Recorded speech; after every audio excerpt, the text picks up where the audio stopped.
மெல்போர்னை சுற்றியுள்ள சுமார் 20 புறநகர் பகுதிகளில் வீட்டு அலகுகளின் விலைகள் குறைந்துள்ளன.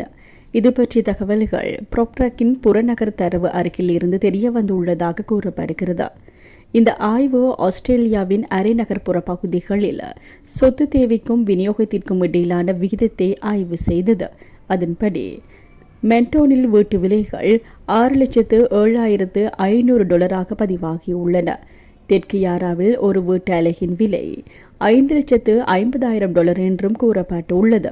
சன்ஷைன் மற்றும் பலக்லாவாவின் அரை நகர்ப்புற பகுதிகளில் வீட்டு விலைகள் $4,03,500 மற்றும் $5,55,000 பதிவாகியுள்ளன.